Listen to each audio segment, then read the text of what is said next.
All right, welcome in, welcome in.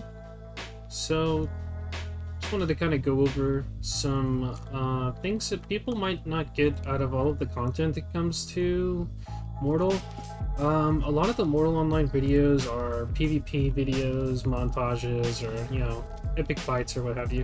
And that's really exciting, it's really fun, but sometimes it's nice to just take a break from the bullshit and just fucking farm. Make sure you have gold, make sure you have resources to re-gear, and just kind of wanted to share the house location that I have here and just like how I kind of operate. So I took a pretty hefty load down to build this up, and luckily with some help of some guildies, we got tier 1 down immediately first night. This was tier 3, which is a culinarium, so I could just show you real quick what the culinarium does for us.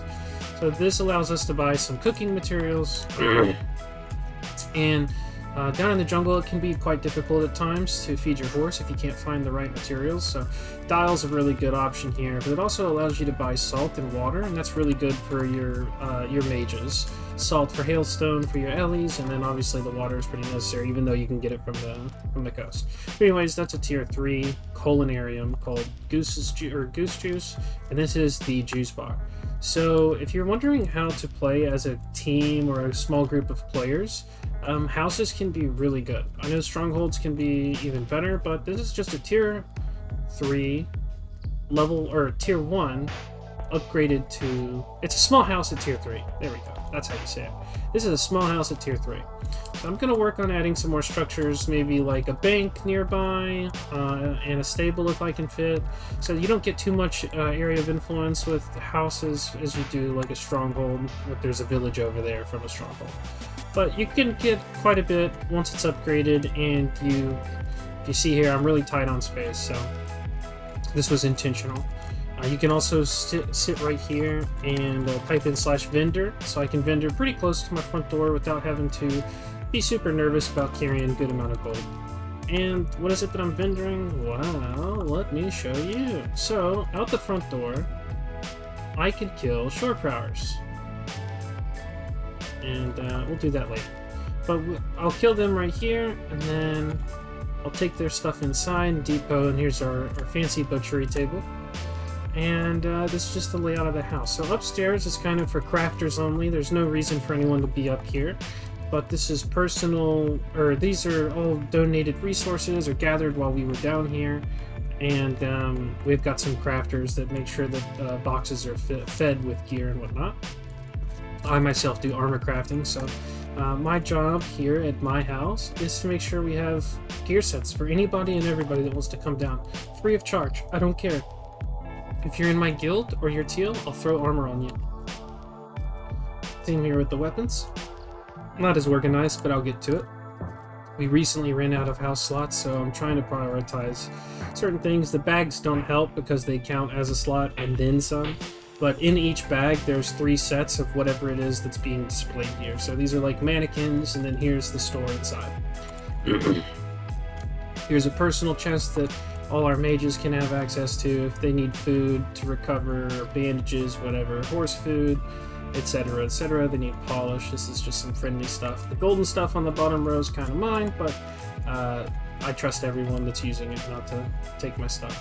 Here's a little bit of a dump chest. I keep my personal resources in here as I fill these piles up, and once I reach a full stack, I'll either donate it to the guild or vendor it for gold.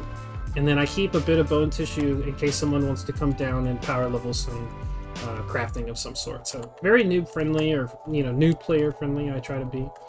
And then over here is our locker room. These are personal chests. If you could see here, these are all each individual players. So all their stuff resides in here. There's another chest there I can't get to because of his horse. This one as well. I need to go through that one. And then here is our pet crafting bench. So in all of the chests, I have public stuff. This is for anyone and anyone, like anyone and everyone in the guild. They are all allowed to use everything. I want everybody to be able to play.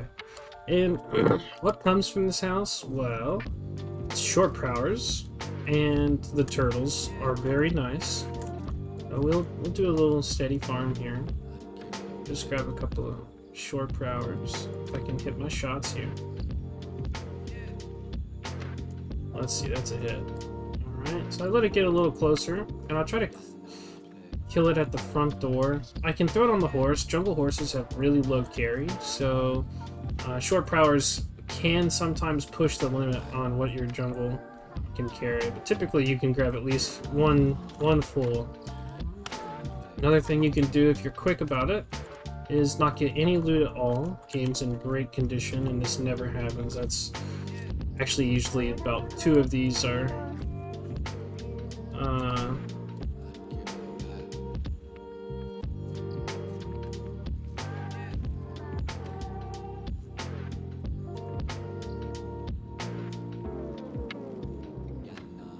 two of the short prowers are usually empty, so I've submitted multiple feedback complaints and GM responses, so hopefully it gets adjusted, but we'll see.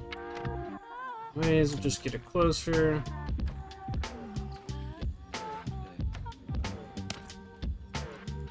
Oh, there we go. You can throw this on your horse now. We'll take it inside.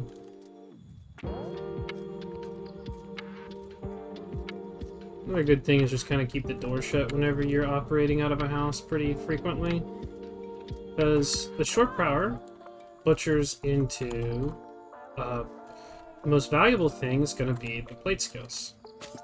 So let's stack that. You typically want to aim for a full stack when you're butchering, but because I live here, I'll do this in partial stack. It doesn't really bother me at all. But you'll get a better yield if you keep it in like 1000s. Typically, just a max stack is going to be your best way to go down it.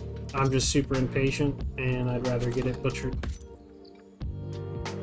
So anyways, we'll depot that, and then I will keep a bit of horn skill and keeled skill, and I'll bender the compact horn, bender all of this, and I'll keep bendering the meats and whatnot. I do have some tallow saved for experimenting a bit later. But yeah, the short prowers are right outside. That's a stack of 1,000 plate skills. A full stack is anywhere between like 300 to 400, sometimes even higher, depending on scarcity. So the plate skills, the short prowers alone are just so valuable. You'll get a good amount of reptile carapace from the turtles that are on the same beach. Hold on, let me open the door for my buddy. So there's some turtles on the beach. I'll take you over there to them real quick. Of course, in the way. And so one kind of obnoxious thing about the house, it gets really tight. So over here are some turtles. We got some turtles over there. We got turtles in the... There's a big oasis over there. We have some crabs on the back there now. It's just nice to come here. I personally hit 10 murders this past week, so I've just been down here on multiple characters, kind of just living off some murder counts. I went a little, crazy axe killer in MK's area, and being a red player can be kind of difficult at times if you're trying to operate out of the city. And since I just moved back to the east, I kind of have to operate out of the city again because I don't have any personal resources set up where my guild operates. So this, we have a lot of teals down in the jungle, and I decided I used to have a house down in the jungle that I really liked, way further east, and I always was jealous of this location because there's just so many turtles. Anyways, we'll go and butcher the turtle out, and I'll show you what it yields. Now keep in mind, I don't do it like in these small doses. I'll kill all of those prowers and throw their carcass in a chest, and then all of those turtles, and then their carcass in this chest. And then once that's full, I'll butcher them, and then I've got some crabs over there that I go.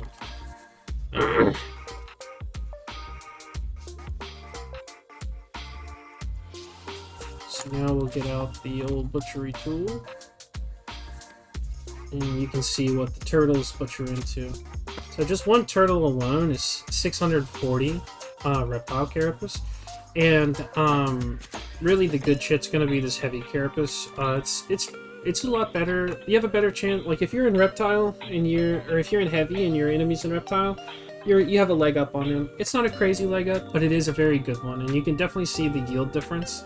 So let me just show you the value of things that I last previously checked on the market. So the heavy carapace, the last I checked for a stack of it, was 200 gold. The reptile carapace was 100 gold, and this was just shy of 400 gold. And so what I'll do is, there's some Incisium nearby as well, just outside my house. I'll try to get a stack of each of these, and then I'll take them back. Now, you can typically vendor the horn scaled or the keeled scales, but it does go a long way for armor. So you really only need like one stack and then you're done. These are some horn scaled ranger armors that I crafted. Here's some keeled scales, very lightweight armor. I mean, sub 5, sub 6 maybe. So it's it's probably sub 6, sub 7. But it's pretty nice. And then I used the crustacean armor. Actually, check this armor kit out. I used the crustacean carapace from the crabs to make a curite splinted. We have a couple of like mid-tier footies or what's it called? Hybrid builds. Let me take this off. But just look how clean this looks, dude. I think this is one of the best looking armor sets. So some drip from the crustacean definitely gives me like the black and red kind of, I don't know.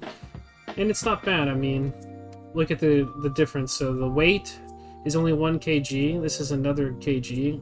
And look at the resistances. 45 to 47, 46 to 49, and then 45 to 53. So, I mean, clearly mine's better, but not by too much. So it's good for those fatter mages that are trying to be tanky and whatnot. We'll throw that back in there for everybody to use. Sweet. Yep. So this is my little house, man. I sit here, I farm. I just donated a stack of each of these resources to the guild. So any new players that join, I just want to like a stack of reptiles, like 6 or 7 armor sets. It's crazy how many you can get. A little less from the other materials, I believe, but like heavy carapace takes a little bit more. I'm unsure. I haven't really made a whole lot. But anyways, this is just a nice little. When I first started playing, I got down here by myself and I just farmed up plate skills. And I was selling stacks of plate skills for the best one I ever sold was 600 because no one was farming in where I was living. As low as 300 or 400 gold, and that can really add up. It's really nice. So. If you're a newer player, I highly suggest trying to get out in the world and explore. I had some people that just started playing like this past month, and they're able to get in and out of the jungle by themselves now, and we are going to be transferring some stuff up, and it's just going to be a really good time. It's very fun to like when I take this resource up, right? For myself, at least, this allows me to stay in mid-tier armor for like weeks at a time. Like a stack of reptile will let me go for a long time without feeling like any kind of gear fear. And I know reptile isn't like super top tier, but most of the footies you see are wearing reptile, and there's a reason for that. It's because it's a good throwaway. It's a good mid-tier material, and not having to spend 100 gold on it. And getting it yourself, and having kits for over a couple of weeks, you don't feel so bad when you die. And I think that's something a lot of new players could really get over, is just having an access to some decent farm, and that way you can get out there and do the PvP that you want to try. So this house probably took me about to be fair, I killed somebody for the deed, but I did farm the materials like the rocks and the stone, the rocks and the wood. I had the metal donated to me, which would have been about another 100 gold. This house probably cost 1,500 or less, given the upgrades and some of the stuff I put in to stock up. Like these magic reagents and polish, this was expensive. But even if not, man, even if you're just operating, a slight small operation, this is how you play with buddies. This is how you play with guildies. Just some good trust, and good fun and helping each other out. Again, these are some nice chests that everybody's going to use, that they're all their own, and yeah, it's just a nice PvE little gold maker, little bit of friendly hangout time. You don't have to always be going to be the best player. You don't have to try to be the most, sweaty PvP or whatever. Sometimes it's nice to just take a break and enjoy the game. The game's got a shitload to offer, and sometimes it's empty carcasses, and that's okay. But other times it's not, and it's a good time. Anyways, just wanted to kind of make this video and just share this progress I made. After rejoining my old guild, they're just such a good bunch. I wanted to repay them and help them recruit and help put out content for newer players. So this is just kind of my little resource producing house for anyone that's green or teal to use. So that's really all it. I just wanted to share that with you guys. The game is not always super sweaty. There's a lot that happens that you might not see, especially with your favorite PvPers that are putting out videos. They might be doing some really boring shit from time to time, but it might not be boring for you or for them or whatever the case may be. It's just part of the world we live in Nave. So, anyways, stay positive, enjoy the game. It's been a really good time, and I'll see you guys around. Maybe I'll get another couple of PvP clips that I'll send and make another video soon. Alright, that's it for me. See ya.